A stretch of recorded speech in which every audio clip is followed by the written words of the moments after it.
നമസ്കാരം. ഏറെ ദിവസങ്ങൾക്ക് ശേഷമാണ് ഞാനൊരു വീഡിയോ ഇടുന്നത് മനോസ് വിഷനിൽ. കാരണം ബിഗ് ബോസ് ഞാനിപ്പോൾ അതിൻ്റെ റിവ്യൂ ഒന്നും ഇടാറില്ല. ഞാനിപ്പോൾ കാണലും കുറവാണ്. കാരണം വേറൊന്നുമല്ല, എനിക്ക് അത് ഞാൻ പിന്നീട് ഒരു വീഡിയോയിൽ പറയാം എന്താണ് കാര്യങ്ങൾ എന്നുള്ളത്. ഇതിപ്പോൾ ഞാൻ ഇടാൻ പോകുന്നൊരു സബ്ജക്റ്റ് എന്ന് പറഞ്ഞാൽ മനസ്സിലായല്ലോ, മഹാനടനായ മമ്മൂക്ക അല്ലെങ്കിൽ മമ്മൂട്ടി എന്ന് പറയുന്നൊരു നടൻ മലയാളിക്ക് ആരാണ് എന്ന് ചോദിച്ചു കഴിഞ്ഞാൽ 4-4.5 പതിറ്റാണ്ടായിട്ട് നമ്മളുടെയൊക്കെ ഒരു വികാരമാണ്. എന്ന് പറഞ്ഞാൽ അദ്ദേഹം കഠിനാധ്വാനത്തിലൂടെ, അശ്രാന്ത പരിശ്രമത്തിലൂടെ അദ്ദേഹം നേടിയെടുത്ത ഒരു സിംഹാസനമാണത്. നമ്മളെപ്പോഴും മമ്മൂക്കയെ എപ്പോഴും നമ്മൾ കാണുന്നത്, മമ്മൂക്ക എന്ന് പറയുന്ന ഒരു നടനെ അല്ലെങ്കിൽ ഒരു മനുഷ്യനെ നമ്മൾ കാണുന്നത് എങ്ങനെയാണ്? ഒരു നല്ല കുടുംബസ്ഥൻ, ഒരു കുടുംബനാഥൻ, ഒരു നല്ല നടൻ, അങ്ങനെ പല രീതിയിലാണ് നമ്മൾ കാണുന്നത്. ഇതിനേക്കാൾ അപ്പുറം ഒരുപാട് കാര്യങ്ങൾ മമ്മൂക്കയെക്കുറിച്ച് എനിക്ക് പറയാനുണ്ട്. അതാണ് ഞാനിപ്പോൾ ഇവിടെ പറയുന്നത്, ഇപ്പോൾ പ്രതിപാദിക്കുന്ന ഒരു വിഷയം എന്ന് പറഞ്ഞാൽ. കാരണം ആ മനുഷ്യനെതിരെ ഇപ്പോൾ കുറച്ച് ആളുകൾ വളരെയധികം മോശമായ രീതിയിൽ അദ്ദേഹത്തെ ചിത്രീകരിച്ചുകൊണ്ട് വന്നിരിക്കുകയാണ് സമൂഹ മാധ്യമങ്ങളിൽ. മമ്മൂക്ക ഹിന്ദു വിരുദ്ധനാണ്, മമ്മൂക്ക ഒരു മുസ്ലിം തീവ്രവാദിയാണ്, സുഡാപ്പിയാണ്, അല്ലെങ്കിൽ സവർണരെ അപമാനിക്കണം, ഹിന്ദുത്വത്തെ അപമാനിക്കണം എന്നുള്ള ഹിഡൻ അജണ്ടകൾ, മട്ടാഞ്ചേരി മാഫിയ തലവനാണ്, അങ്ങനെ എന്തൊക്കെ പറയാമോ അതെല്ലാം ചാർത്തിക്കൊടുത്ത് ആ വലിയൊരു നടനെ എങ്ങനെയൊക്കെ മറ്റുള്ളവരുടെ മുമ്പിൽ ഒന്ന് മോശമാക്കി കാണിക്കാമോ എന്നുള്ള എന്തൊക്കെയോ ചിന്തകൾ കൊണ്ട് വന്നുപിടിക്കുന്നു. അതിൽ പ്രമുഖരായ, നമ്മുടെ യൂട്യൂബിൽ സോഷ്യൽ മീഡിയയിലുള്ള പ്രമുഖരായ ആളുകൾ വരെയുണ്ട്. പ്രമുഖരെന്ന് പറഞ്ഞാൽ ഞാൻ ഈ പറഞ്ഞ ഒരു മറുനാടൻ മലയാളി ശ്രീ ഷാജൻ സ്കറിയ വരെ. എന്താ എനിക്ക് മനസ്സിലാവുന്നില്ല, എന്താണ് ഇതിൻ്റെ പുറകിലുള്ള ചേതോവികാരം. പക്ഷെ എനിക്ക് മമ്മൂക്കയെക്കുറിച്ച് പറയാനുള്ള കാര്യങ്ങൾ എന്നെ ശ്രവിക്കുന്ന, എന്നെ കാണുന്ന, എന്നെ കേൾക്കുന്ന എൻ്റെ പ്രിയപ്പെട്ട പ്രേക്ഷകരോട് എനിക്ക് പറയാനുള്ളത്, എനിക്ക് കുറച്ച് സംശയങ്ങളാണ്. അതായത് പുഴു എന്ന ചിത്രത്തിൽ അദ്ദേഹം ആ ഒരു സവർണ ജാതിയെ അധിക്ഷേപിക്കുന്ന ആ ഒരു കഥ തിരഞ്ഞെടുത്തത് മമ്മൂക്കയാണ്. അതെങ്ങനെ ചെയ്യണമെന്ന് പറഞ്ഞ് പുഴു നമുക്കറിയാം ഒരു വ്യത്യസ്തതയാർന്ന ഒരു ചിത്രമാണ്, അതൊരു നെഗറ്റീവ് ക്യാരക്ടറാണ്. കാരണം അദ്ദേഹം തിരഞ്ഞെടുക്കുന്ന ഓരോ കാഴ്ചപ്പാടുകളുണ്ട് സിനിമയിൽ, അത് അദ്ദേഹത്തിൻ്റെ സ്വാതന്ത്ര്യമാണത്. അതിപ്പോൾ എല്ലാ നടന്മാർക്കും ഉണ്ടാവും. ചിലരാ സ്വാതന്ത്ര്യം ഉപയോഗിക്കും, ചിലരാ സ്വാതന്ത്ര്യം ഉപയോഗിക്കില്ല. ഇവിടെ ലാലേട്ടനെ കുറിച്ച് ഞാനപ്പോൾ ആ സമയത്ത് എനിക്ക് പറയാൻ ആഗ്രഹിക്കുന്ന ഒരു കാര്യം എന്ന് പറഞ്ഞാൽ, മമ്മൂക്ക, ലാലേട്ടൻ ഇന്നിപ്പോൾ 4.5 പതിറ്റാണ്ടായിട്ട് മലയാള സിനിമയിൽ നിൽക്കണം. അതിനു മുമ്പ് ഒരു കാര്യം കൂടി എനിക്ക് പറയാനുണ്ട്. 1928 വരുമ്പോഴേക്കും മലയാള സിനിമയ്ക്ക് 100 വയസ്സ് തികയും. അതായത് മലയാള സിനിമയുടെ പിതാവായ ശ്രീ JC ഡാനിയേൽ സാറിൻ്റെ വിഗതകുമാരൻ ഇറങ്ങിയിട്ട് 100 വർഷം തികയുന്നു. അദ്ദേഹമാണ് മലയാള സിനിമയുടെ പിതാവ്.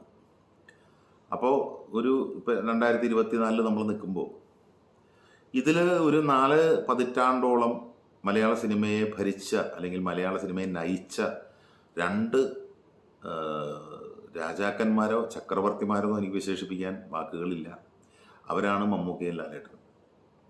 നമ്മളൊന്ന് എടുത്തു നോക്കുക, 100 വർഷം പൂർത്തിയാവാൻ പോകുന്ന സിനിമയിൽ അതിൻ്റെ ഹാഫ് ഇവരുടെ കയ്യിലാണ് ഇരിക്കുന്നത് എന്ന് പറയുമ്പോൾ ഇവർ എത്രത്തോളം മലയാള സിനിമയ്ക്ക് വേണ്ടിയിട്ട്, അവർ അറിഞ്ഞുകൊണ്ടല്ല, പക്ഷെ അവരിലൂടെ മലയാള സിനിമയ്ക്ക് കിട്ടിയ ഒരു അഭിമാനം എന്ന് പറയുന്നത് നമ്മളൊന്നും മറക്കാൻ പറ്റാത്ത കാര്യമാണ്. തിക്കുറിശി സാറ് മുതൽ, സത്യൻ മാസ്റ്റർ മുതൽ, പ്രേംനസീർ സാറ്, മധു സാറ് മുതൽ ഒരുപാട് ഇതിഹാസങ്ങൾ, എത്രയോ മഹാരഥന്മാർ മലയാള സിനിമയിൽ നായകന്മാരായി, അതുപോലെ മലയാള സിനിമയെ നയിച്ച ഒരുപാട് പേരുണ്ട്. സോമേട്ടൻ, സുഖുവേട്ടൻ, ജയൻ സാറ്, അങ്ങനെ ഒരുപാട് പേരുണ്ട്. പക്ഷേ അന്നൊന്നും മലയാള സിനിമയ്ക്ക് ഈ പറഞ്ഞ ഒരു ബഹുമാനമോ ആദരവോ അന്യഭാഷകളിൽ കിട്ടിയിട്ടില്ല. അതായത് തമിഴ്നാട്ടിലോ, നമ്മുടെ തൊട്ടടുത്ത തമിഴ്നാട്ടിലോ, അല്ലെങ്കിൽ നോർത്ത് ഇന്ത്യയിലാണെങ്കിൽ ഇല്ല. മലയാള സിനിമ എന്ന് പറഞ്ഞാൽ ഏതോ നൂൺ ഷോയ്ക്കൊക്കെ ഓടുന്ന പീസ് പടം. അതിനിടയ്ക്ക് അടൂർ സാറിൻ്റെ, അരവിന്ദൻ സാറിൻ്റെയൊക്കെ ആർട്ട് മൂവീസൊക്കെ ഉണ്ട്. പക്ഷെ അതൊക്കെ വേറെ തലത്തിലുള്ള ആളുകളും പ്രേക്ഷകരും അല്ലെങ്കിൽ അങ്ങനെയുള്ള ഒരു ബുദ്ധിജീവി ലെവലിലേക്കൊക്കെ ഉള്ള ഒരു പോക്കല്ലാതെ വേറൊന്നുമില്ല. വല്ലപ്പോഴും എത്തി നോക്കുന്ന ദേശീയ പുരസ്കാരങ്ങൾ. അപ്പം അങ്ങനെയൊക്കെ നിന്നിട്ട് നമ്മൾ ഏറ്റവും ദയനീയ അവസ്ഥയിൽ കിടക്കുന്ന സമയത്താണ് 80കളിൽ ഇവർ വന്ന് സിനിമയിൽ വന്ന് 80കളുടെ പകുതിയായപ്പോൾ തന്നെ മലയാള സിനിമയുടെ സാരഥ്യം അവർ തന്നെ അറിയാതെ ഏറ്റെടുത്ത് മുന്നോട്ട് പോയതിന് ശേഷം പിന്നെയുള്ളത് ചരിത്രമാണ്. പിന്നെ നമുക്കറിയാം ഇന്ത്യൻ സിനിമയിലെ എല്ലാ ഭാഷകളിലുമുള്ള നടീനടന്മാരായിക്കോട്ടെ പ്രേക്ഷകരായിക്കോട്ടെ മലയാള സിനിമയെ അത്ഭുതത്തോടെ കണ്ടുകൊണ്ടിരിക്കുകയായിരുന്നു. മമ്മൂക്കയും ലാലേട്ടനൊക്കെ മത്സരിച്ചാണ് ദേശീയ പുരസ്കാരങ്ങൾ. അതിനുശേഷം എന്തോരം ദേശീയ പുരസ്കാരങ്ങൾ മലയാള സിനിമയിലേക്ക് ഒഴുകി ഒഴുകി ഒഴുകി എത്തി. കാരണം മലയാള സിനിമയുടെ മുഖച്ഛായ മാറ്റിയ 2 നടന്മാരാണ് ഇവർ. 2 ദീപസ്തംഭങ്ങൾ, 2 ഐശ്വര്യങ്ങൾ. അവരത്രത്തോളം ഈ ഒരു ഇൻഡസ്ട്രിക്ക് വേണ്ടിയിട്ട് രാവും പകലും കഷ്ടപ്പെട്ടു. ഇന്ന് അവർ അവരുടെ സൗകര്യത്തിനൊക്കെ വന്ന് ഷൂട്ട് ചെയ്യാം, അല്ലെങ്കിൽ അങ്ങനെയൊക്കെ ചെയ്യാം. അങ്ങനെയൊക്കെ അവർക്ക് ആ തലത്തിലായിട്ടുണ്ട്. എന്നിട്ടും അവർ ഈ ഒരു പ്രായത്തിലും എന്തോരം എഫർട്ട് എടുത്ത് സിനിമയ്ക്ക് വേണ്ടി അവർ ഒരു സമർപ്പിച്ച് ജീവിക്കുന്നവരാണ്. നമുക്ക് ഇവരെയൊക്കെ എന്തെങ്കിലും നല്ല ഇവരുടെ പേര് പറയാൻ പോലും നമുക്ക് യോഗ്യതയില്ല. കാരണം അത്രത്തോളം ഇതിനു വേണ്ടി ഈ ഒരു കലാ സമർപ്പണം നടത്തിയ 2 ലിവിങ് ലെജൻസാണ് മമ്മൂക്കയും ലാലേട്ടൻ. അതുപോലെ ദാസേട്ടൻ, യേശുദാസ്, KJ യേശുദാസ്, മമ്മൂട്ടി, മോഹൻലാൽ എന്ന് പറഞ്ഞാൽ അത് വ്യക്തികളല്ല, അത് മലയാളികളുടെ സ്വകാര്യ അഹങ്കാരങ്ങളും അവർ നമ്മുടെ വികാരങ്ങളാണ്, വികാര വായ്പകളാണ്. അവരെയൊക്കെ നമുക്ക് എന്തെങ്കിലുമൊക്കെ ഇങ്ങനെ പറയാമെന്ന് പറഞ്ഞാൽ അതൊരു മഹാപാപമായിട്ട് ചിന്തിക്കുന്ന ഒരാളാണ്. കാരണം കലയ്ക്ക് വേണ്ടി അത്രയും സമർപ്പിച്ച് ജീവിക്കുന്ന വ്യക്തിത്വങ്ങൾ. ഇന്നത്തെ നടന്മാർ തന്നെ പറയുന്നില്ല, ഇന്ന് അവരെ കണ്ട് അവർ യൂണിവേഴ്സിറ്റി പഠിച്ചിട്ടാണ് അവരൊക്കെ വരുന്നത്. അവരിൽ നിന്ന് പ്രചോദനം ഉൾക്കൊണ്ടാണ് ഇന്നുള്ള നായകന്മാരൊക്കെ വന്നിരിക്കുന്നത്. ഇപ്പോൾ ഈ ആവേശം എന്ന് പറയുന്ന സിനിമയിൽ ഡാ മോനെ എന്നൊക്കെ പറഞ്ഞ് ഫഹദ് ഫാസിൽ അഴിഞ്ഞാടിയ ആ രംഗണ്ണൻ അങ്ങ് പൊളിച്ചടുക്കിയ ആ ചിത്രത്തിൽ ഫഹദ് ഫാസിൽ തന്നെ പറഞ്ഞില്ലേ, എൻ്റെ മനസ്സിൽ ആ ഒരു ചിത്രം എടുക്കുമ്പോൾ എൻ്റെ ഇൻസ്പിറേഷൻ എന്ന് പറയുന്നത് ചട്ടമ്പി നാടും രാജമാണിക്യവും, അതിൽ മമ്മൂക്ക ചെയ്ത കഥാപാത്രങ്ങൾ. അത് ഞാൻ പറഞ്ഞില്ല, ഇതുപോലെ എത്രയോ ഈ പറയുന്ന ഇന്നത്തെ തിളങ്ങി നിൽക്കുന്ന നായകന്മാർക്കടക്കം അവരൊക്കെ അവരുടെ സിനിമകൾ എന്ന് പറഞ്ഞാൽ പ്രചോദനവും ആവേശവും പഠനവും ഒക്കെയാണ്. അവരതുപോലെയാണെന്ന് അതുപോലെ സമർപ്പിച്ചത് കൊണ്ടാണ് അവർക്കൊക്കെ ഈ ഒരു ഇങ്ങനെയൊക്കെ ആവാൻ കഴിഞ്ഞത്, അല്ലെങ്കിൽ ഇന്നും നിൽക്കാൻ കഴിയുന്നത്. ഇന്നും അവരുടെ അപ്പുറത്തേക്ക് ആരും ഇല്ല. അവർ ചെയ്തു വെച്ച കഥാപാത്രങ്ങൾ, അവരുടെ ചെറുപ്പകാലത്തൊക്കെ ചെയ്തു വെച്ച കഥാപാത്രങ്ങൾ ഇന്നുള്ള നായകന്മാർക്ക് പോലും ചിന്തിക്കാൻ പറ്റില്ല. അത്രയും ആ രീതിയിലുള്ള കഥാപാത്രങ്ങൾ അവർ ചെറുപ്പത്തിലേ ചെയ്തു വച്ചിട്ടുണ്ട്. ചെറുപ്പത്തിലേ തന്നെ വയസ്സായ കഥാപാത്രങ്ങൾ ചെയ്തിട്ടുണ്ട്. വലിയ മക്കളുടെ അച്ഛനായിട്ട് അഭിനയിച്ചിട്ടുണ്ട്. അങ്ങനെയുള്ള പ്രതിഭകളാണ് അവർ. അപ്പോൾ ഇവിടുത്തെ വിഷയം എന്താ? മമ്മൂക്ക തീവ്രവാദിയാണ്. എന്നെ സംബന്ധിച്ചിട്ട് ഈ സുഡാപ്പിയോ മതതീവ്രവാദിയോ എന്നുള്ളതല്ല, മമ്മൂക്ക എന്ന് പറഞ്ഞാൽ തീവ്രവാദിയാണ്.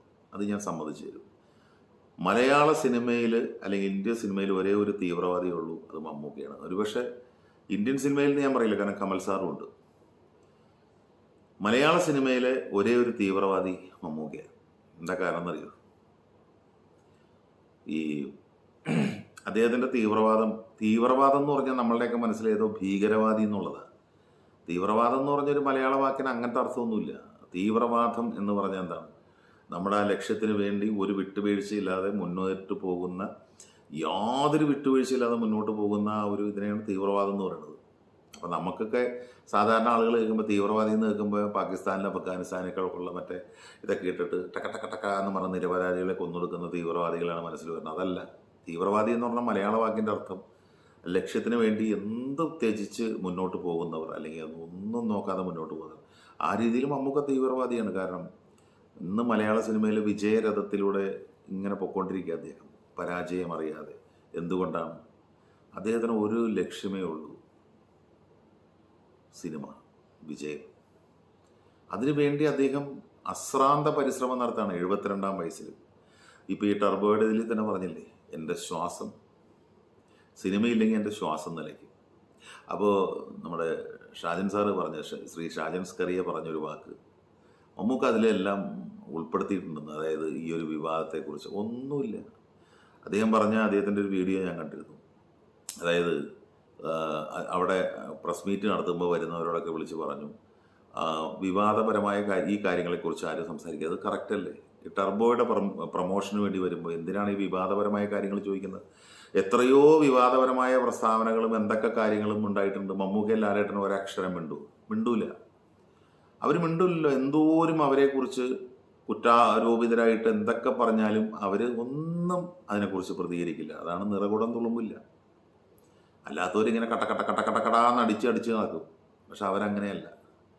അതുകൊണ്ടാണല്ലോ അവരിങ്ങനെ ആയത്. അതുകൊണ്ടാണല്ലോ മമ്മൂട്ടിയും മോഹൻലാലും ആയത്, ഇല്ലേ? അപ്പം ഞാൻ പറഞ്ഞു, അദ്ദേഹം പറഞ്ഞത് ഇങ്ങനെ പറയില്ല, ഓക്കെ, പറഞ്ഞില്ല. പക്ഷെ എന്നാലും മമ്മൂക്ക പറഞ്ഞു, എൻ്റെ സിനിമയില്ലെങ്കിൽ എൻ്റെ ശ്വാസം നിലയ്ക്കെന്ന് പറഞ്ഞാൽ ഇത് ഒരിക്കലുമല്ല.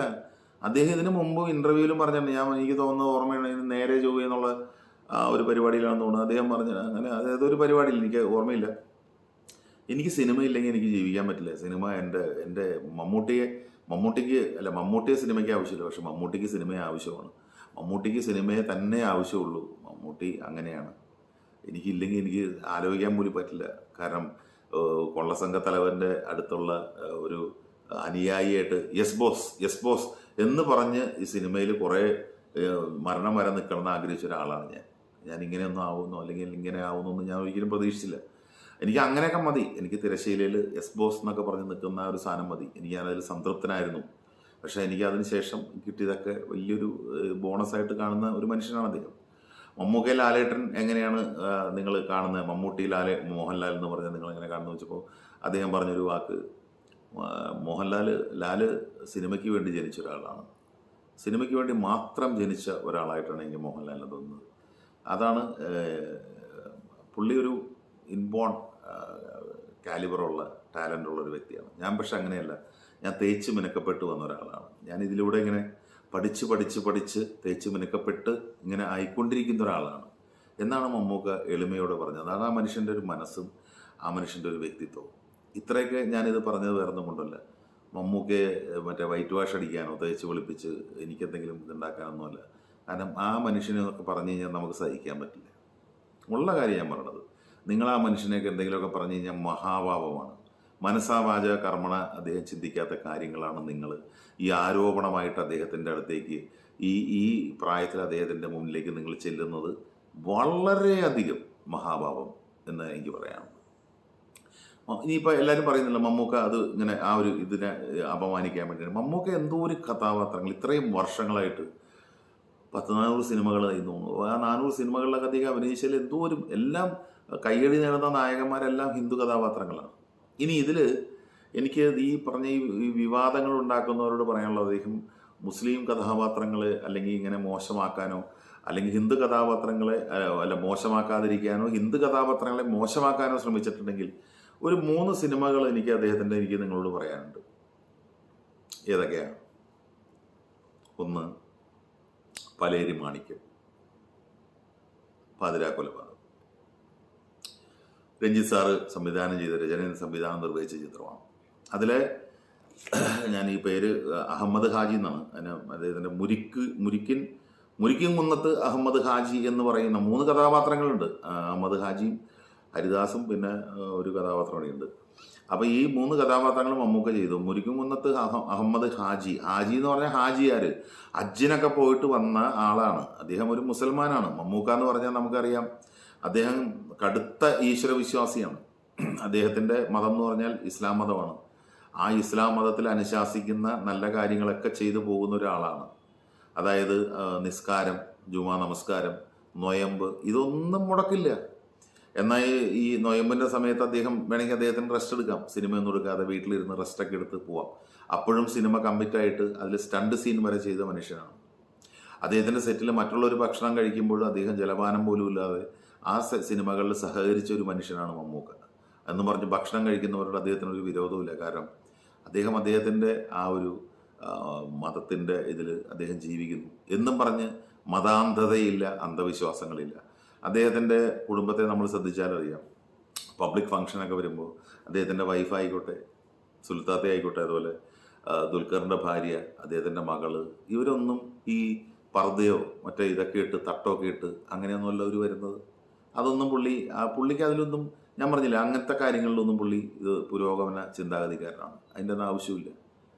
അല്ലാണ്ട് കടുത്ത മറ്റേ ഇതാണ്, ഇസ്ലാമിസ്റ്റാണെന്ന് പറഞ്ഞ് ജീവിക്കുന്ന ഒരാളല്ല. അങ്ങനെ അദ്ദേഹത്തിന് ഒരുപാട് ക്വാളിറ്റീസ് ഉണ്ട്. അതാണ് അദ്ദേഹത്തിൻ്റെ ഒരു മഹിമ എന്ന് പറയുന്നത്.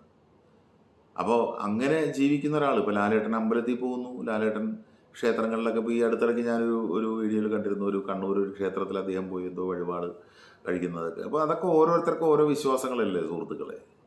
അതൊക്കെ ആ വിശ്വാസ പ്രമാണങ്ങൾ അനുസരിച്ച് ജീവിക്കും. എന്നും പറഞ്ഞുകൊണ്ട് നമ്മളുടെ ആളുകളെ മാത്രം സ്നേഹിക്കും, നമ്മളുടെ മതത്തിലുള്ളവരെ സ്നേഹിക്കുന്നതിന് ഒരു അർത്ഥമില്ല. ഇതൊക്കെയാണ് ഇതിൻ്റെ വിഡ്ഢിത്തരങ്ങൾ എന്ന് പറയുന്നത്. ഇപ്പോൾ മലയാള സിനിമ പൂജ എന്ന് പറഞ്ഞൊരു ചടങ്ങുണ്ട്. അതായത് ഫസ്റ്റ് ഷോട്ട് എടുക്കുന്നതിന് മുമ്പ് അതെല്ലാ മതസ്ഥര്, ഏത് മതസ്ഥര് സിനിമ എടുത്താലും ഹിന്ദു മതാചാര പ്രകാരം പൂജ, ഒരു പരികർമ്മി വന്ന് പൂജ നടത്തും, മന്ത്രങ്ങളൊക്കെ ചൊല്ലി 3 മറ്റേ മതങ്ങളുടെ പ്രതീകങ്ങളായിട്ടുള്ള പടം വയ്ക്കും. അതിനുശേഷം പൂജ നടത്തും. അതിനിങ്ങനെ ആരതിയൊക്കെ ഒഴിഞ്ഞ് എല്ലാവരും ഭക്തി ആദരപൂർവ്വം എല്ലാ മതസ്ഥരും അങ്ങനെ നിന്നിട്ടാണ് ആ ഒരു സിനിമ വിജയിക്കണം എന്നുള്ള പ്രാർത്ഥനയോടെ അവർ നിന്നിട്ടാണ് എല്ലാവരും ചെയ്യുന്നത്. ഇതൊക്കെ മലയാള സിനിമയിലും ഈ കലാകാരന്മാരുടെ ഈ വക മണ്ണാങ്കട്ടയൊന്നുമില്ലെന്നേ, മതവും മാങ്ങാത്തിരിയൊന്നുമില്ല. മനസ്സിലായില്ലേ? ഇതിൻ്റെ ഇടയിൽ ഇഞ്ചക്ട് ചെയ്ത് നടക്കല്ലേ. അപ്പം ഞാനീ പറഞ്ഞു വരുന്നത് വേറെ ഒന്നുമല്ല. ഇപ്പം ഈ പറഞ്ഞ സിനിമ, അതിൽ അദ്ദേഹം ഈ പറഞ്ഞ അഹമ്മദ് ഹാജിയാരെന്ന് പറഞ്ഞാൽ ഹജ്ജ് കഴിഞ്ഞ് വന്ന ആളാണ് ഹാജിയാർ. അതായത് ഹജ്ജൊക്കെ കഴിഞ്ഞ് വരുമ്പോൾ മുസ്ലിം വിശ്വാസികൾക്കറിയാം, പിന്നെ എന്താ പറയുക, ഒരു വാക്കുകൊണ്ട് പോലും ഒരു ഇത് പാടില്ല, പാപം പാടില്ല എന്ന് ചിന്തിച്ച് നടക്കുന്നത്. കാരണം ഹജ്ജിനൊക്കെ അവസാനം എല്ലാവരും പോവുള്ളൂ, ഉംറയ്ക്കൊക്കെ പോകും. ഹജ്ജിന് പോയി വന്നാൽ പിന്നെ ഹാജിയാരെന്ന് പറഞ്ഞാൽ അങ്ങനെയാണ്. ആ ഹാജി ആ സിനിമയിൽ നിങ്ങൾക്കറിയാം ഒരു പെണ്ണുപിടിയനും കള്ളുകുടിയനൊക്കെ ബീഡിയൊക്കെ വലിച്ച് കള്ളു കുടിച്ച് നടക്കുന്ന ഒരാളാണ്. എന്നാൽ മമ്മൂക്കിക്ക് പറഞ്ഞൂടെ, രഞ്ജിത്തെ എനിക്ക് അങ്ങനെ അഭിനയിക്കാൻ പറ്റില്ല, എൻ്റെ മതത്തെ അധിക്ഷേപിക്കുകയല്ലേ, എൻ്റെ മതത്തിലുള്ളൊരു അതല്ലല്ലോ അദ്ദേഹം നോക്കിയത്. അത് അങ്ങനെയുള്ളൊരു കഥാപാത്രത്തെ അദ്ദേഹം കൈയാളി. അല്ലാണ്ട് രഞ്ജിത്ത് എന്ന് പറഞ്ഞാൽ രഞ്ജിത്ത് സാറിനോട് പറഞ്ഞു കഴിഞ്ഞാൽ എനിക്ക് ആ സിനിമയിൽ അഭിനയിക്കാൻ പറ്റില്ലെന്ന് പറഞ്ഞു കഴിഞ്ഞാൽ അഭിനയിക്കാൻ പോകുന്നില്ല, അഭിനയിക്കുന്നില്ല. പക്ഷെ അദ്ദേഹം അത് ആ കഥാപാത്രം ചെയ്തില്ലേ. അദ്ദേഹത്തിന് അങ്ങനത്തെ ചിന്തകളൊന്നുമില്ലെന്നേ. അങ്ങനെ എൻ്റെ മതത്തിന് ഒരു ആക്ഷേപം വരും എന്ന് അദ്ദേഹം ചിന്തിക്കുന്നില്ല. ഇനി ധ്രുവം എന്ന സിനിമ എടുക്കൂ. ധ്രുവം എന്ന സിനിമയിലെ നരസിംഹ മന്നാടിയാർ എന്ന് പറയുന്ന ക്ഷത്രിയൻ സവർണൻ ആരെയാണ് കൊല്ലുന്നത്? മറ്റേ ഹൈദർ മരക്കാർ, നമ്മുടെ പേര് പറഞ്ഞത്, ആ ക്യാരക്ടർ അതിനെ തൂക്കിക്കൊല്ലാണ്. പുള്ളി തന്നെ ഒരു മരത്തിൽ തൂക്കേറിട്ടിട്ട്, അതാണ് എൻ്റെ ക്ലൈമാക്സ്. ഈ ഹൈദർ മരക്കാർ, അതായത് മുസ്ലിം മറ്റേ ഇതൊക്കെ വെച്ച് തൊപ്പിയൊക്കെ വെച്ച് നിസ്കരിക്കുന്ന ആളാണ് അദ്ദേഹം ഭയങ്കര ഭക്തനായ ഒരു ഇസ്ലാമിസ്റ്റ് ആയിട്ടുള്ള ഒരാള്. ആ മനുഷ്യനെ കൊല്ലുന്നത് ആരാണ്? നരസിംഹ മന്നാടിയാർ എന്ന് പറഞ്ഞ കഥാപാത്രം ചെയ്ത മമ്മൂക്കയാണ്. അപ്പം മമ്മൂക്കയ്ക്ക് പറഞ്ഞൂടാ, അയ്യോ അങ്ങനെ ചെയ്യുമ്പോൾ എൻ്റെ മതത്തിന് അതൊരു ക്ഷീണമാണ്. എന്തുകൊണ്ട് അദ്ദേഹം പറഞ്ഞില്ല? അദ്ദേഹം ആ കഥാപാത്രത്തെ കൈയാളുകയാണ്. അവിടെ അദ്ദേഹം ഒന്നും നോക്കുന്നില്ല. ഇനി വേറൊരു ചിത്രം കൂടി ഉണ്ട്, മറ്റേ വല്യേട്ടൻ അല്ലേ, മാമ്പ്രം ബാബ ഹാജി. അതായത് നമ്മുടെ അനശ്വരനായ NF വർഗീസേട്ടൻ, നമ്മളെ വിട്ടുപോയ പ്രഗത്ഭനായ നടൻ NF വർഗീസേട്ടൻ്റെ ആ ഒരു കഥാപാത്രമാണ് മാമ്പ്രം ബാബ ഹാജി. അതും ഹാജിയാണ്. അതിൻ്റെ മുന്നിൽ നിന്നുകൊണ്ട് ബാബ ഹാജിയെ, വില്ലനായ ബാബ ഹാജിയോട് സംസാരിക്കുന്ന അറക്കൽ മാധവൻ ഉണ്ണി എന്ന് പറയുന്ന സവർണൻ. അപ്പം ഇതൊക്കെ മമ്മൂക്ക ചെയ്യുമ്പോൾ ഇതൊന്നും ആർക്കും കുഴപ്പമില്ല. എന്നാൽ പിന്നെ മുസ്ലിംസിനൊക്കെ പറഞ്ഞുകൂടെ, നിങ്ങൾ എന്ത് വൃത്തികേടോ കാണിക്കുന്നത്, താനൊക്കെ ഒരു മുസ്ലിം എന്ന് പറയാനായിട്ട് നാണാവണോ? ഇതൊന്നും സിനിമയിലൊന്നും ഇതൊന്നും ബാധകമാവുന്നില്ലെന്നേ. പക്ഷെ ഇപ്പം എന്താ പറയുക, ഞാൻ പറഞ്ഞില്ലേ, പണ്ട് നിർമാല്യം എന്നാണ് cinema, MT Vasudevan Nair sir എഴുതിയ നിർമാല്യം സംവിധാനം ചെയ്ത സിനിമയാണ്. അതിൽ PJ ആൻ്റണി എന്ന് പറയുന്ന അതുല്യ കലാകാരൻ, ആൻ്റണി സാർ അദ്ദേഹം അഭിനയിച്ച വെളിച്ചപ്പാട്, അവസാനം അതായത് ദേവിയുടെ മുഖത്ത് താൻ സർവം സമർപ്പിച്ച ആ ഭഗവതിയുടെ മുഖത്ത് ആ വെളിച്ചപ്പാട്, തൻ്റെ കുടുംബം തകർന്ന്, തൻ്റെ പെൺമക്കളൊക്കെ നശിച്ചു പോയ ഒരവസ്ഥയിൽ കെട്ട് അല്ലെങ്കിൽ എന്താ പറയുക, ആ ഒരു ദേവിയുടെ ഒരു കടാക്ഷം തനിക്ക് ലഭിച്ചില്ലല്ലോ എന്നുള്ള മാനസിക വ്യഥയോടെ ദേവിയുടെ വിഗ്രഹത്തിലേക്ക് കാർക്കിച്ച് തുപ്പുന്നുണ്ട്, തലയ്ക്ക് മറ്റേ വാളുകൊണ്ടടിച്ച്. അദ്ദേഹത്തിന് ആദ്യമായിട്ട് മലയാള സിനിമയ്ക്ക് കിട്ടിയ മികച്ച നടനുള്ള ദേശീയ പുരസ്കാരം അതിലാണ്. വിജയ ആന്റണി സാർ. നിർമാല്യം. ഇന്നാണ് ആ സിനിമ ഇറങ്ങിയെന്നെങ്കിൽ ഒന്ന് ആലോചിച്ച് നോക്കി. അഭിനയിക്കുന്ന ആരാ? ആന്റണി. ക്രിസ്ത്യാനി നമ്മുടെ ദേവിയുടെ മുഖത്ത് തുപ്പി എന്നാക്കും. അന്ന് ഇത്രയും ചിന്തയില്ല, അന്ന് ഇത്രയും ഈ പറഞ്ഞ മാതിരി ബോധമില്ല. കാരണം ഇന്ന് ബോധം കൂടി. എടോ, മതം എന്ന് പറഞ്ഞാലുണ്ടല്ലോ, എന്തെന്നാണ് ഈ മതം? റോഡിലിറങ്ങി നടക്കുമ്പോൾ തല കറങ്ങി ചന്തിയും കുത്തി കൊതം കുത്തി വീഴുമ്പോൾ തീരുന്നതേ ഉള്ളൂ ഈ മതം. തല കറങ്ങിയിട്ട് കൊതം കുത്തി തീരുമ്പോൾ വീഴുമ്പോൾ ഉള്ളൂ ഈ മതം. അതായത് ആരെയാളെ എടുത്ത് ഉയർത്തുന്നു, ആരെയാൾക്ക് വെള്ളം കൊടുക്കുന്നു, മുഖത്ത് വെള്ളം തളിക്കുന്നു, അല്ലെങ്കിൽ വണ്ടിയിലെടുത്ത് വല്ല ആശുപത്രി കൊണ്ടുപോകുന്നു, ആരെയാളെ ചികിത്സിച്ചിട്ട് അവസാനം ഇയാളുടെ കുടുംബാംഗങ്ങളെ സുഹൃത്തുക്കളെ വിളിച്ചിട്ട് ഇയാളെ മറ്റേ ആരോഗ്യവാനാക്കിയിട്ട് തിരിച്ചു വിടുമ്പോൾ ഇത്രയും നേരം ഇയാളെ പരിചരിച്ച ആരൊക്കെ ഉണ്ട്? അവരുടെയൊക്കെ മതം എന്താണ്? അവിടെ തീരും മതം. മനസ്സിലായ? ഈ മതത്തിൻ്റെ പേരും പറഞ്ഞിട്ട് ഈ എല്ലാവരെയും ഭിന്നിപ്പിക്കാൻ നടക്കുന്നവരുടെ എനിക്കൊന്നാ പറയാനുള്ളത്, കേരളമാണ്. ഈ പരിപ്പ് ഇവിടെ വേവില്ല. നിങ്ങൾ ഇനി എന്തൊക്കെ ആരോപണങ്ങളും എന്തൊക്കെ അപവാദങ്ങളും എന്തൊക്കെ ദുഷ്ടതകളും മമ്മൂട്ടി എന്ന് പറഞ്ഞ നടനെതിരെ എടുത്താലും എന്തൊക്കെ തുലാഭാരം നടത്തിയാലും മമ്മൂട്ടിയുടെ തട്ട് താണ് തന്നെ ഇരിക്കും മക്കളെ. രാജസ്ഥാൻ മരുഭൂമിയിലേക്ക് മറ്റേ മണൽ കയറ്റി വിടല്ലേ, ഇതെനിക്ക് പറയാനുള്ളൂ. മനസ്സിലായോ? ഇതൊക്കെ മനസ്സിലാക്കണമെങ്കിൽ സെൻസ് ഉണ്ടായിരിക്കണം, സെൻസിബിലിറ്റി ഉണ്ടായിരിക്കണം, സെൻസിബിലിറ്റി ഉണ്ടായിരിക്കണം. എനിക്കിതൊക്കെ പറയുമ്പോൾ വേദനയുണ്ട്. ഞാനൊരു സവർണ കുടുംബത്തിൽ ജനിച്ചവനാ. എനിക്കറിയാം എൻ്റെ കുടുംബത്തിൽ എൻ്റെ അമ്മൂമ്മയൊക്കെ എന്തൊക്കെ ചിന്താഗതിക്കാരിയായിരുന്നു, എനിക്കറിയാം. പിന്നെ എൻ്റെ അടുക്കപ്പെട്ട ഇപ്പം ഈ അടുത്ത കുറച്ച് ഏതാനും വർഷങ്ങൾക്ക് മുമ്പ് ഒരു പെൺകുട്ടി പോയതൊരു ഹരിജൻ ആയിട്ടുള്ളൊരു വ്യക്തിയുടെ പോയത്. അവർ തമ്മിൽ പ്രേമമായി, അവർ തമ്മിൽ രജിസ്റ്റർ മാരേജ് ചെയ്ത് പോയപ്പോൾ ആ കുടുംബം ഇരിക്കപ്പിണ്ടം വച്ചു. ഒരു നായർ കുടുംബമായിരുന്നു. ഇരിക്കപ്പിണ്ടം, അതായത് ആ പെൺകുട്ടി മരിച്ചു, ജീവനോടെ മരിച്ചു എന്നും പറഞ്ഞുകൊണ്ട് ഇരിക്കപ്പിണ്ടം വെച്ചു. ആ പെൺകുട്ടി ഇനിയില്ല. അങ്ങനെയുള്ളവർ ഇന്നും ഉണ്ട്. സവർണ ജാതി അവർണജാതി, ആ പേര് തന്നെ വൃത്തികേട്. ഈ പരിണയം എന്നുള്ളൊരു സിനിമയുണ്ട്, അതിൻ്റെ അകത്തുണ്ടല്ലോ സ്മാർത്ത വിചാരണ, അങ്ങനെ എന്തൊക്കെയോ, എത്ര വയസ്സായാലും വേളി, അതൊക്കെ പണ്ട് ഉണ്ടായിരുന്നതാണെന്നേ. ഇതൊക്കെ പറയുമ്പോൾ എന്താ, സിനിമയിൽ ഇതെല്ലാം പറയും. സിനിമയിൽ ഇങ്ങനെയുള്ള ഒരുപാട് കാര്യങ്ങൾ പറയും. ആര്യൻ എന്ന സിനിമയിൽ ലാലേട്ടൻ ലാസ്റ്റ് ക്ലൈമാക്സ്, നിങ്ങൾ ആര്യൻ സിനിമ യൂട്യൂബിൽ എടുത്ത് നോക്കിയാൽ കാണാം. ലാസ്റ്റ് സി എ പോൾ ഏട്ടൻ ചെയ്ത, അദ്ദേഹം ഒരു താഴ്ന്ന ജാതിക്ക. അപ്പോൾ അതായത് പുള്ളി നമ്പൂതിരിയാണ്, ലാലേട്ടൻ നമ്പൂതിരി കഥാപാത്രമാണ്, തിക്കുറിശി സാറ്.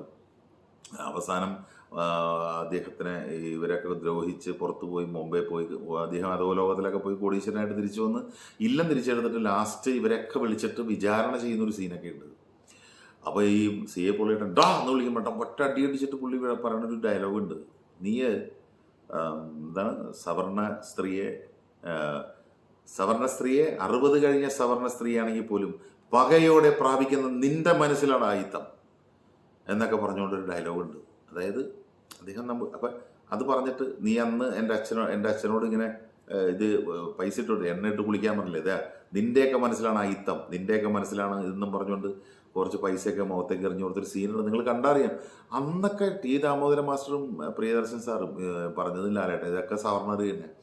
അപ്പം ഇതൊക്കെ ഈ പറഞ്ഞ കാര്യം അന്നൊന്നും വിഷയമില്ല. നീലക്കുയിൽ മുതലുണ്ട് സവർണ അവർണ എന്നൊക്കെ പറഞ്ഞുള്ള സംഭവങ്ങളൊക്കെ. ഇതൊന്നും വിഷയമില്ല. 1921 T Damodaran master, IVC sir, 2 ഹിന്ദുക്കളാണ്. അതിൽ മറ്റേ ഇതുണ്ടല്ലോ മൂലക്കരം മറ്റത് മറിച്ചതെന്നൊക്കെ പറഞ്ഞ് ആ സംഭവങ്ങളൊക്കെ കാണിക്കുന്നുണ്ട്. ഇതെല്ലാം സിനിമയാണ്. സിനിമ എന്ന് പറഞ്ഞ കലയാണ്. അതിലൊന്നും വലിയ കാര്യം കണക്കാക്കേണ്ട ആവശ്യമില്ല. പുഴുവെന്ന സിനിമയിൽ അദ്ദേഹം ആ കഥ നല്ലതാണെന്ന് ചിന്തിച്ചത് വേറൊന്നും കൊണ്ടുമല്ല, അത് നല്ല കഥയായിട്ട് തോന്നിയോണ്ട്, അല്ലെങ്കിൽ ഹിന്ദുത്വത്തെയോ അല്ലെങ്കിൽ സവർണരെയോ അപമാനിക്കാൻ വേണ്ടിയിട്ടല്ല. നിങ്ങളൊന്ന് ആലോചിച്ച് നോക്ക്, മമ്മൂക്ക ഈ കാതൽ എന്ന സിനിമയിൽ ഗേ ആയിട്ട് അല്ലെങ്കിൽ സ്വവർഗ അനുരാഗിയായിട്ട് അഭിനയിച്ചത് ഇന്ത്യൻ സിനിമയിൽ ഒരു നടനും ധൈര്യപ്പെടില്ല. ഗൾഫ് രാജ്യങ്ങളിലൊക്കെ നിരോധിച്ച സിനിമയാണ്. പക്ഷെ അദ്ദേഹം അതിലൊന്നും കുലുങ്ങുന്നില്ലല്ലോ. അതിന് അദ്ദേഹത്തിൻ്റെ ഒരു ആറ്റിറ്റ്യൂഡ്. കാരണം അത് ഞാൻ പറഞ്ഞില്ല, അത് അദ്ദേഹം ഈ പറഞ്ഞ ഒരു വ്യത്യസ്തത. പക്ഷെ ആ കാതൽ വിജയിച്ചില്ലേ, കാതൽ നമ്മൾ ഇഷ്ടപ്പെട്ടില്ലേ, കാതലിൽ നമ്മൾ മമ്മൂക്കയെ വെറുത്തോ, ഈ എന്ത് വൃത്തികെട്ട മനുഷ്യനാണെന്ന് പറഞ്ഞു? ഇല്ലല്ലോ. ഇതാണ് കലാകാരൻ. വിപ്ലവകരമായ മാറ്റങ്ങൾ അദ്ദേഹം ഉണ്ടാക്കിക്കൊണ്ടെടുക്കുകയാണ്. അതാണ് അദ്ദേഹത്തിൻ്റെ ഒരു കഴിവ്. മമ്മൂക്കയും ലാലേട്ടനും തമ്മിലുള്ള വ്യത്യാസം എന്ന് പറഞ്ഞാൽ മമ്മൂക്ക പഠിച്ച് എ ടു സെറ്റ്, അതായത് ലാലേട്ടൻ എന്ന് പറഞ്ഞാൽ ഒരു വെള്ളമാണ്, ഒരു വെള്ളം. ആ വെള്ളം ഏത് പാത്രത്തിലേക്ക് ഒഴിക്കുന്നുവോ അതുപോലെയാവും. ലാലേട്ടനെ ആർക്കും അങ്ങനെ എന്ത് ചെയ്തു കൊടുക്കാം. കാരണം ഒരു ഒരു പ്രത്യേക ഒരു ജന്മമാണ്, ജനുസാണ് അദ്ദേഹം. പക്ഷെ അദ്ദേഹത്തെ ഉപയോഗിക്കുന്നവർ അദ്ദേഹത്തെ കറക്റ്റായിട്ട് ഉപയോഗിച്ചാൽ നന്നായിട്ട് ഉപയോഗിക്കുക. അദ്ദേഹം അതിലൊന്നും ശ്രദ്ധിക്കാറില്ല. പക്ഷെ മമ്മൂക്ക അങ്ങനെയല്ല, എ ടു സെറ്റ് ശ്രദ്ധിക്കും. ഒരു സിനിമ എങ്ങനെയാണ്, എങ്ങനെ പോകണം, ഗവേഷണം നടത്തിക്കൊണ്ടിരിക്കുക, ഇപ്പോഴും വിശ്രമമില്ലാതെ അദ്ദേഹം. കാരണം അവസാനം വരെ എനിക്ക് സിനിമ വേണം എന്ന് ആഗ്രഹിച്ചിട്ട്. ഇന്നത്തെ യുവനടന്മാർക്കൊന്നും പറ്റുന്നില്ല അത്. അവർ തന്നെ പറയുന്നുണ്ട് മമ്മൂക്കയുടെ ഈ ചിന്താഗതിക്കൊപ്പം എത്താൻ നമുക്ക് പറ്റുന്നില്ല. കാരണം അദ്ദേഹത്തിന് അതിന് വേണ്ടിയിട്ട് അത് എഫർട്ട് എടുത്ത് പോയിക്കൊണ്ടിരിക്കുക അദ്ദേഹം. എങ്ങനെ വ്യത്യസ്തത നടക്കുക. ഈ ഭ്രമയുഗം നിങ്ങളൊന്ന് ആലോചിച്ച് നോക്ക്. ആർക്ക് ചിന്തിക്കാൻ പറ്റും ഇങ്ങനെ ഒരു കോൺസെപ്റ്റ്, ബ്ലാക്ക് ആൻഡ് വൈറ്റ്? പക്ഷെ മമ്മൂക്കയുടെ ആ ഒരു ബ്രെയിനിൽ വന്നു, നമ്മളത് അക്സെപ്റ്റ് ചെയ്തില്ലേ. ഇനി അതുപോലെ അത്ഭുതങ്ങൾ ഒരുപാട് അദ്ദേഹത്തിൻ്റെ മനസ്സിലുണ്ട്. അദ്ദേഹം ഒരു നടനല്ല, അദ്ദേഹം അതിനേക്കാൾ ഒരു ശാസ്ത്രജ്ഞനാണ്. മലയാള സിനിമയിലെ, ഇന്ത്യൻ സിനിമയിലെ ഒരു ശാസ്ത്രജ്ഞനാണ് അദ്ദേഹം. അദ്ദേഹം കണ്ടെത്തിക്കൊണ്ടിരിക്കുകയാണ് ഓരോന്ന്. ഇനി അദ്ദേഹം ഇവിടെ മലയാള സിനിമയ്ക്ക് സമർപ്പിച്ച ഒരുപാട് സംവിധായകരുണ്ട്, ടെക്നീഷ്യന്മാരുണ്ട്. ഇവരുടെയൊക്കെ ലിസ്റ്റ് എടുത്ത് നോക്കുമ്പോൾ നിങ്ങൾക്ക് അറിയാലോ ആരൊക്കെ മുസ്ലിംസിന് മാത്രം വേണ്ടിയിട്ടാണോ അദ്ദേഹം അത് ചെയ്തത്. ക്രിസ്ത്യൻസ് ഉണ്ട്, ഏറ്റവും കൂടുതൽ ഹിന്ദുക്കളും ക്രിസ്ത്യൻസുമാണ്, മുസ്ലിംസ് അതിൽ കുറവാണ്. അല്ലാണ്ട് കഴിവുള്ളവരെ അദ്ദേഹം നേരെ കൊണ്ടുവരികയാണ്. അദ്ദേഹം അവിടെ മതം നോക്കുന്നില്ല. എത്രയോ നടിയണന്മാരെ അദ്ദേഹം കൊണ്ടുവന്നേക്കണം. അദ്ദേഹം പറഞ്ഞിട്ട് അവരെ വിളിക്കുക, ഇവരെ വിളിക്കുന്നു പറയുന്നത് ഒന്നും മതം നോക്കിയിട്ടല്ല. ഇതൊക്കെ മലയാള സിനിമയിൽ എല്ലാവർക്കും അറിയാം, അദ്ദേഹത്തെ അറിയാവുന്ന എല്ലാവർക്കും അറിയാം. ഇനി അദ്ദേഹത്തെ തെറ്റിദ്ധരിച്ചവരോട് മാത്രമേ എനിക്ക് പറയാനുള്ളൂ, അദ്ദേഹത്തെ ഒരിക്കലും തെറ്റിദ്ധരിക്കരുത്. ആ മനുഷ്യൻ മതം നോക്കിയിട്ടല്ല ഒരു സഹായവും ചെയ്യുന്നത്. ഇന്ന് എന്തോരം സഹായങ്ങൾ, ഹൃദയ ശസ്ത്രക്രിയയാവട്ടെ, നേത്രത്തിൻ്റെ കണ്ണിൻ്റെ ഇതാവട്ടെ, പൊള്ളലേറ്റവർക്കായിട്ട് എന്തോരം കാര്യങ്ങൾ അദ്ദേഹം ചെയ്യുന്നത്. അദ്ദേഹത്തിന് ഒരു കാര്യം നിർബന്ധമാണ്, വലം കൈ കൊണ്ട് ചെയ്യുന്നത് ഇടം കൈ അറിയരുതെന്ന് പറയുന്ന മാതിരി അദ്ദേഹം ചെയ്യുന്ന കാര്യങ്ങൾ ഒരാൾ പറയുന്നത് അദ്ദേഹത്തിന് ഇഷ്ടമല്ല. അങ്ങനെ പറയുന്നവരോട് അദ്ദേഹത്തിന് വൈരാഗ്യമാണ്. അത്രയും അദ്ദേഹത്തിൻ്റെ സമ്പാദിക്കുന്ന കാശിൽ ഒരു വലിയ ഒരു തുക തന്നെ അദ്ദേഹം അതിനുവേണ്ടി ചെലവഴിക്കുന്നുണ്ട്. ഇതൊന്നും മമ്മൂട്ടി എന്ന് പറയുന്ന ഒരു നടൻ മുസ്ലിങ്ങൾക്ക് മാത്രം ചെയ്യുന്നതല്ല. എത്രയോ മതസ്ഥർ അതിൻ്റെ അനുഭവം, അല്ലെങ്കിൽ അതിൻ്റെ ആ ജീവിതം, അല്ലെങ്കിൽ ആ ഒരു രണ്ടാം ജന്മം അനുഭവിച്ച് ജീവിക്കുന്നുണ്ടെന്നറിയും. ഇതൊന്നും പലർക്കും അറിയില്ല. കാരണം അദ്ദേഹം അതിന് പബ്ലിസിറ്റി കൊടുക്കാൻ ആഗ്രഹിക്കുന്നില്ല. ഇനി ഇടതുപക്ഷ സഹയാത്രികനാണ് അദ്ദേഹം. നിങ്ങളൊന്ന് ആലോചിച്ച് നോക്കുക. അപ്പോൾ അദ്ദേഹത്തിൻ്റെ ഒപ്പം എപ്പോഴും സഞ്ചരിക്കുന്ന ഒരാളുണ്ട്, രമേഷ് പിഷാരടി. കോൺഗ്രസിൻ്റെ വക്താവാണ്, കോൺഗ്രസ് അംഗമാണ് രമേഷ് പിഷാരടി. ഇപ്പം ഈ തെരഞ്ഞെടുപ്പിലും ഇതിനു മുമ്പൊക്കെ എത്രയോ നമ്മുടെ മുഖ്യമന്ത്രിയെയും പാർട്ടി സെക്രട്ടറി ഗോവിന്ദ മാഷയൊക്കെ എന്തൊക്കെ രീതിയിൽ അദ്ദേഹം ഇതൊക്കെ മൈക്കിക്കളെ ഇങ്ങനെ പറഞ്ഞിട്ടുണ്ട്. എന്നാൽ മമ്മൂക്കിയൊക്കെ പറഞ്ഞൂടെ, എന്നാ എനിക്ക് എൻ്റെ പാർട്ടിയിലുള്ള ആളുകളെ നീ അങ്ങനെ പറഞ്ഞു, നീ എന്നെ കാണണ്ട, എൻ്റെ അടുത്ത് വരണ്ടെന്ന് പറഞ്ഞത്. അങ്ങനെ പറഞ്ഞിട്ടില്ല മമ്മൂക്ക. രമേഷ് പിഷാരടി എപ്പോഴും മമ്മൂക്കയുടെ ഒപ്പം ഉണ്ട്. ശ്രീ ആൻഡോ ജോസഫ് എന്ന് പറഞ്ഞ നിർമ്മാതാവ് കോൺഗ്രസ്സുകാരനാണ്. ജോർജ് എന്ന് പറഞ്ഞാൽ മമ്മൂക്കയുടെ നിഴലാണ്. മലയാളത്തിലെ പ്രശസ്തനായ മേക്കപ്പ് മാൻ, പ്രഗത്ഭനായ makeup man M O Devasya സാറിൻ്റെ മകനാണ് ജോർജ് ഏട്ടൻ. എത്രയോ വർഷങ്ങളായിട്ട് മമ്മൂക്കയുടെ നിഴലായിട്ട്, അല്ലെങ്കിൽ മമ്മൂക്ക എന്ന് പറഞ്ഞ ആ കുടുംബമായിട്ട് ജീവിക്കുന്ന ഒരു മനുഷ്യനാണ്. ആ മനുഷ്യൻ ക്രിസ്ത്യാനിയാണ്. എന്നാൽ പിന്നെ എൻ്റെ ജാതിയിൽപ്പെട്ട ഞമ്മൻ്റെ ആളെ നിർത്തിയാൽ പോരെ മമ്മൂക്കയ്ക്ക്? ഞമ്മൻ്റെ ആളെ എന്തോരം കിട്ടും? മമ്മൂക്ക അതൊന്നും നോക്കാറില്ല. എൻ്റെ പൊന്നു സുഹൃത്തുക്കൾ, ജോർജ് ഏട്ടൻ്റെ കുടുംബവും മമ്മൂക്കയുടെ കുടുംബം എന്നൊക്കെ പറഞ്ഞാൽ അങ്ങനെയാണ്. പിഷാരടി എന്ന് പറഞ്ഞാൽ മമ്മൂക്കയുടെ കുടുംബത്തിൽ ഒരു ഇത്തിരി കഞ്ഞി കൂടുതൽ വെച്ചാൽ അവിടെ പിഷാരടി ഉണ്ടാവും. എന്നുവെച്ചാൽ അതുപോലെ സ്നേഹമാണ് അവർ തമ്മിൽ. അങ്ങനെ എത്രയോ ആളുകളായിട്ട് മമ്മൂക്കയുടെ സ്നേഹബന്ധങ്ങൾ, മതത്തിനപ്പുറമായിട്ട് മനുഷ്യനെ സ്നേഹിക്കുന്ന, മനുഷ്യനെ ചേർത്ത് പിടിക്കുന്ന. അദ്ദേഹത്തിൻ്റെ ഏറ്റവും അടുത്ത സുഹൃത്തുക്കൾ എന്ന് പറഞ്ഞാൽ KR വിശ്വംഭരൻ സാർ മരിച്ചുപോയി. അദ്ദേഹം കളക്ടറായിരുന്ന ആളാണ്. ആൻ്റണി പാലക്കൻ. ഈ രണ്ടുപേരെന്ന് പറഞ്ഞാൽ മമ്മൂക്കയുടെ അങ്ങോട്ടും ഇങ്ങോട്ടും രണ്ട് ചങ്കുകളാണ്. ആ രണ്ടുപേരും ഹിന്ദുവും ക്രിസ്ത്യാനിയും. അതാണ് മമ്മൂക്ക. പണ്ട് മുതലേ അങ്ങനെയാണ്. പക്ഷെ നല്ലൊരു കടുത്ത ഈശ്വര വിശ്വാസിയുമാണ്.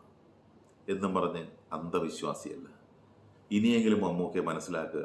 മമ്മൂക്കയെ അളക്കാൻ ദേ ഇതുപോലെ കുറേ ടേപ്പ് ഉണ്ട്. ദേ ഞാൻ ഇത് വേറൊന്നുള്ളത് ഇങ്ങനെ ടേപ്പുകളുണ്ടല്ലോ ഇങ്ങനെ ഇതുപോലത്തെ ഒരു ഒരു ഒരു ഒരു ഒരു ഒരു ഒരു 10,000 കോടി ടേപ്പ് കൊണ്ടുവന്നാലും അളക്കാൻ പറ്റില്ല നിങ്ങൾക്ക് ആ മനുഷ്യനെ. അതൊരു ആകാശം മുട്ട നിൽക്കുന്ന ഒരു മരമാണ്. അതിൻ്റെ ചോട്ടിൽ